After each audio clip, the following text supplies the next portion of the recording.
Good morning बच्चों। Class 12 math chapter 5 miscellaneous exercise solution part 5। बेटा 3 question मैंने छोड़ दिया था आप लोगों के सॉरी वो उस दिन स्टडी मैंने नहीं किया था, तो आज देख लेते हैं।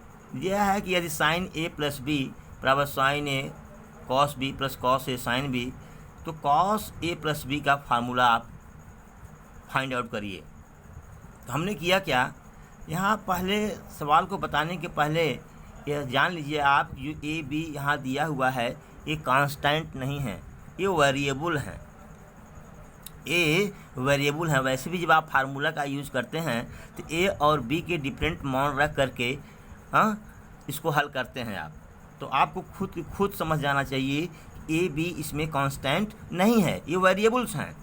तो अब हमने किया क्या कि ये साइन ए प्लस बी बराबर sign A cos B plus cos A sine B को का दोनों पक्षों का यक्स के रिस्पेक्ट में हमने डिफ्रेंशिएट किया, यक्स के रिस्पेक्ट में।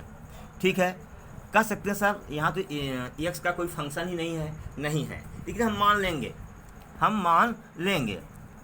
हमने किया क्या कि D D X of sine A plus B D D X of इसका sine A cos B plus D D X of cos A sine B. ठीक है, अब हम मान लेते हैं कि जो a प्लस बी है ये यक्स है, ये हम मान लेते हैं बेटा। नहीं मानेंगे तो नहीं हल होगा। तो साइन ए प्लस बी क्या हो जाएगा, कास ए प्लस बी, फिर D D X of A plus B. ठीक, फिर इसी तरह से दो पदों का गुणनफल आ गया आपके पास। इसको पहला पद मान लीजिए, इसको दूसरा पद मान लीजिए। पहला पद sine A D D X of cos B plus दूसरा पद cos B D D X of sine A. फिर इसी तरह से इसको मान लीजिए, पहला पद ये दूसरा पद, तो cos A D D X of sine B plus sine B D D X of cos A. बस बेटा इसी को हमने हल कर लिया है। चलिए अब साइन ए है, कॉस बी क्या हो जाएगा माइनस साइन बी, हमने कहा इसको भी एक्स मान लीजिए, फिर D D X of B. ठीक, प्लस कॉस बी और साइन ए क्या हो जाएगा, कॉस ए हो जाएगा D D X of A. ठीक, कॉस ए का कॉस ए रहेगा, साइन बी का cos B D D X of B. ठीक, प्लस इसका वाला यहाँ से plus sine B D D X of minus sine A. भाई कास एक्स का माइनस साइन एक्स होता है ना, एक्स के रिस्पेक्ट में डिफ्रेंसिएशन, फिर D D X of sine A. अब हमने किया क्या, यहाँ पर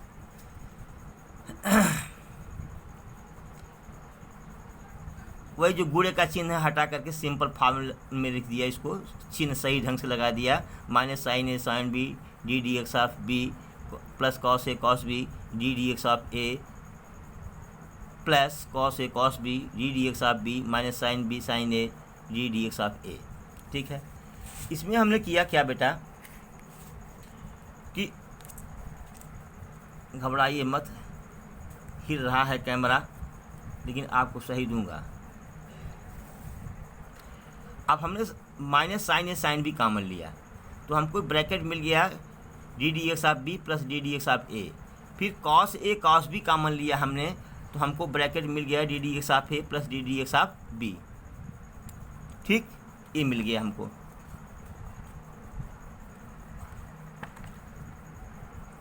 ठीक है, अब क्या किया हमने, पूरे में D D X of A plus D D X of B common ले लिया तो हमको मिल गया cos A cos B minus sine A sine B. अब इधर तो था ही जो cos A plus B D D X of A plus D D X of B, ये तो कट गया। अब कॉस ए कॉस बी का फार्मूला आ गया क्या, cos A cos B minus sine A sine B. इस तरह से आपका यह क्वेश्चन नंबर 20 प्रूव हुआ। अब बेटा 21 क्वेश्चन है, आप बुक को खोल करके देख लीजिएगा कि एक फंक्शन आपको दिया है, वो कैसा है, कॉन्टीन्यूअस एट एवरीवेयर, हर जगह कॉन्टीन्यूअस है but not differentiable exactly 2 points, लेकिन 2 पॉइंट्स पर ये डिफ्रेंशिएबल नहीं है, ऐसा दिया गया है। क्वेश्चन बदल सकता है, यहाँ 3 पॉइंट दे सकता है, 4 पॉइंट दे सकता है, यहाँ 2 पॉइंट्स दिया गया है। अब आप यहाँ पर हम फंक्शन को कंसिडर करेंगे, ध्यान दो, एफ एक्स बराबर मॉडुलस एक्स माइनस ए प्लस मॉडुलस एक्स माइनस 2। ये फंक्शन हम ध्यान दे करके बनाए हैं कि 1 और 2 पर ये डिफरेंशिएबल नहीं है, 2 पॉइंट्स पर केवल, और 1 और 2 को छोड़कर सब पर डिफरेंशिएबल है। अगर यहाँ 3 पॉइंट देता तो अगला एक स्टेप मान लेते मॉडुलस एक्स माइनस 3। अगर 4 देता तो फिर आगे फिर ऐसे ही मान लेते हम। ठीक है, चलो बेटा, अब मॉडुलस फंक्शन है, इसको हमको ब्रेक करना है, तो ब्रेक करते हैं। चलो, अगर x का मान 1 से छोटा हो, यहाँ x भी 1 से कम है, यहाँ भी x 1 से कम है, मतलब x से कम का मतलब क्या, निगेटिव नंबर, सॉरी हाँ, x से 1 से कम का मतलब क्या, निगेटिव नंबर, तो ये भी निगेटिव होगा, ये भी निगेटिव होगा, तो minus X minus 1 minus X minus 2। अब फिर हम लिए हैं कि x is greater than or equal to 1 but less than 2। जब x का मान 0 होगा या 0 से बड़ा होगा तब तो ये पॉजिटिव होगा, ये तो हमने लिख लिया प्लस x प्लस 1। अब यहाँ x का मान 2 से क्या है, छोटा है, तो माइनस एक्स माइनस 2। फिर अगला लिया हमने कि x is greater than 2 or equal to 2, तब दोनों पॉजिटिव हो जाएंगे, x plus 1 plus x plus 2। अब इस ब्रैकेट को हमने तोड़ा है, जब तोड़ा है तो हमको मिल गया क्या कि minus 2x plus 3 when x is less than 1 और 1 when x is less greater than or equal to 1 and less than 2। और जब ग्रेटर देन 2 वाला जब इसको तोड़ा तो 2x प्लस 3 होगा बेटा, हमने माइनस 3 लिख दिया है, 2x प्लस 3।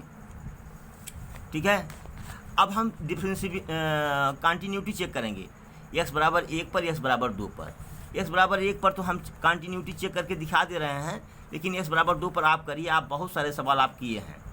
तो आप जानते हैं कि limit x tends to c बराबर क्या होता है, F X minus F C upon X minus C, ये फार्मूला है, इसका यूज हम आप करते हैं। तो अब पहले हम लेफ्ट हैंड लिमिट हमने लिया कि कि limit x tends to 1 negative, 1 पर चेक कर रहे हैं, तो 1 निगेटिव क्या होगा, एफ एक्स माइनस एफ 1 सी की जगह पर 1 हमने रख लिया, एफ 1 अपॉन एक्स माइनस 1। ठीक, 1 निगेटिव माने 1 से थोड़ा सा कम, तो 1 माइनस ऐसे रखेंगे x की जगह पर, फिर F 1 upon 1 minus H minus 1। ये आप किए हुए हैं। अब 1 से कम कौन सा आएगा, 1 से कम कौन सा रेंज आएगा आपका, ये 1 से कम माइनस 2x प्लस 3। अब इसमें x की जगह पर हम क्या रखेंगे, 1 माइनस एच, भाई x से कम तो यही ना है। चलिए हमने क्या लिखा कि minus 1 minus H plus 3 minus 1, ठीक, अपान माइनस ये 1 से 1 कैंसिल हो जाएगा, माइनस एच होगा। ठीक, अब आइए देखते हैं, तोड़ दिया इसको हमने, minus 2 plus 2h plus 3 minus 1। देखो माइनस 1 माइनस 2 माइनस 3 और प्लस 3 0 हो जाएगा, तो क्या आया 2h अपान माइनस एच। ठीक है, एस कट गया, माइनस 2 आया, बराबर क्या आ गया, माइनस 2। अब हम यहाँ पर लिखे नहीं हैं, लेकिन आप लिख लीजिएगा कि राइट हैंड लिमिट बराबर x टेंस टू 1 पॉजिटिव, तो F X minus F 1 upon X minus 1। अब 1 पॉजिटिव मतलब 1 से ज़्यादा, पहले तो रखो, पहले 1 प्लस एच, ये 1 पॉजिटिव ले रहे हैं ना, तो 1 plus H minus F 1 upon X minus 1। अब 1 से ज़्यादा देखो, इसमें जब x की वैल्यू 1 से ज़्यादा है और 2 से कम है तो इसका मान कितना आया, 1 आया, तो हमने इसकी जगह क्या लिख दिया, 1। अब f1 का मान क्या हो जाएगा, 1 हो जाएगा, f1 का मान भी क्या होगा, 1 होगा। ठीक है, अब यहाँ पर गलती किए हैं बेटा, अब यहाँ पर 1 प्लस एच नहीं लिखे हैं, इसकी जगह पर हमको 1 प्लस एच लिखना चाहिए था, कैमरा झूल जा रहा है, 1 प्लस एच। चलिए, तो 1 प्लस एच का मान कितना आया, 1 आया। यहाँ पर देखो, जब 1 से ज़्यादा है तो 1 है, अपान 1 प्लस एच माइनस 1। ठीक, ये 0 अपान क्या आ जाएगा, एच, और एच बहुत छोटी क्वांटिटी है, एच क्या है, वेरी स्मॉल क्वांटिटी, इसलिए इसका मान क्या हो गया, 0। इसका मतलब function is not continuous at X is equal to 1।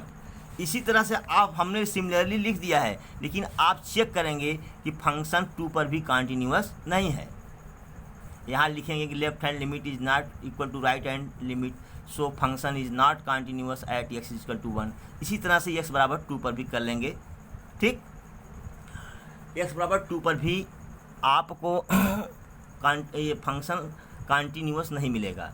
ठीक, यहाँ लिख दिया हूँ कि function is not continuous eight x बराबर 2, x बराबर 2 सिमिलरली लिखा है हमने, लेकिन आपको सिमिलरली नहीं लिखना है, आपको पूरा का पूरा चेक करना है। अब जनरल फॉर्मेशन लिख रहे हैं, जनरल फॉर्म सामान्य रूप लिख रहे हैं कि फंक्शन x माइनस a1, जो वहाँ a रखे थे, 2 रखे थे, 3 रखे थे, हमने कहा अगर 2 पॉइंट चेक करना हो, 3 पॉइंट चेक करना हो, 4 पॉइंट चेक करना हो, 5 पॉइंट चेक करना हो, ठीक है। तो इसलिए हमने यहाँ पर लिख दिया कि अगर ये फंक्शन, अगर इस तरह का कोई फंक्शन है modulus x minus a1 plus modulus x minus a2 dot dot dot modulus x minus an, तो ये कंटिन्यूअस है एवरी पॉइंट, एवरीवेयर, हर जगह कंटिन्यूअस है, but not continuous eight a1 a2 dot dot an। ये बेटा आपका ये 21वां क्वेश्चन सॉल्व हुआ। अब हम 22 देखते हैं। 22वां क्वेश्चन है आपका कि y बराबर एफ एक्स, ये सारणिक दिया है, डिटरमिनेंट फॉर्म में दिया है एफ एक्स जी एक्स एच एक्स, फिर नीचे दूसरे रो में दिया है एल एम एन, फिर तीसरे रो में दिया है ए बी सी।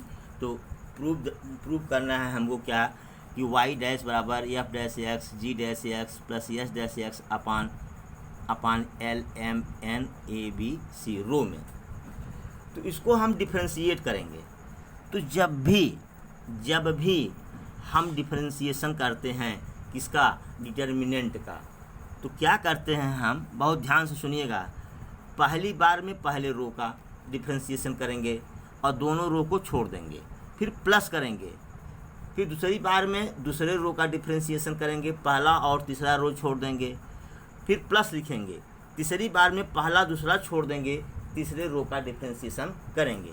हमने किया है पहली बार में F dash X G dash X S dash X, बाकी L M N A B C को एज इट इज छोड़ दिया, प्लस। अब क्या किया, पहली बार में दूसरी की बार में क्या किया, प्लस करके जोड़ करके पहला रो एज इट इज रखा है एफ एक्स जी एक्स एच एक्स, अब दूसरे का एक्स के रिस्पेक्ट में हमने डिफ्रेंशिएशन कर दिया और फिर तीसरे को छोड़ दिया, प्लस। अब तीसरी बार में क्या किया कि पहला रो छोड़ दिया, दूसरा रो छोड़ दिया, तीसरे का डिफ्रेंशिएशन किया। अब बेटा एक बात भी जान लो कि कुछ क्वेश्चन में कहीं नहीं दिया गया है कि एल एम एन और ए बी सी कांस्टेंट हैं, लेकिन इतना तो अंडरस्टूड है कि यहाँ एफ एक्स दिया है, जी एक्स दिया है, एच एक्स दिया है, और सिद्ध करने के लिए भी दिया है कि F dash X G dash X S dash X upon L M N A B C. इसका मतलब है कि एल एम एन और ए बी सी क्या है, कांस्टेंट है। चलो भाई अब आगे चल रहे हैं। पहला तो एज इट इज उतार लाए, F dash X G dash X S dash X L M N A B C. अब बताओ D D X of L क्या हो जाएगा, कांस्टेंट है L 0, D D X of M 0, D D X of N 0, तो 0 0 0 0 रख दिया, फिर ए बी सी रख दिया, A B C as it is था। तीसरे फंक्शन में क्या किया कि ए बी सी का डिफ्रेंशिएशन किया था हमने, तो इसका भी क्या हो गया 0 0 0 हो गया ना। और जानते हैं कि किसी भी सारणिक का अगर कोई एक रो 0 0 है तो उस सारणिक का मान क्या हो जाता है, उस डिटरमिनेंट का मान क्या हो जाता है 0। तो बराबर क्या आया हमारा F dash X G dash X S dash X L M N A B C plus 0 plus 0। अब बराबर हमारा प्रूफ हुआ वाई डैश बराबर F dash X G dash X S dash X हाँ L M N A B C. ये proof करना था, ये हमारा इस तरह से प्रूव हो गया बेटा। Thank you so much for watching video. अब हम लोग आगे पढ़ेंगे एप्लीकेशन ऑफ डेरिवेटिव।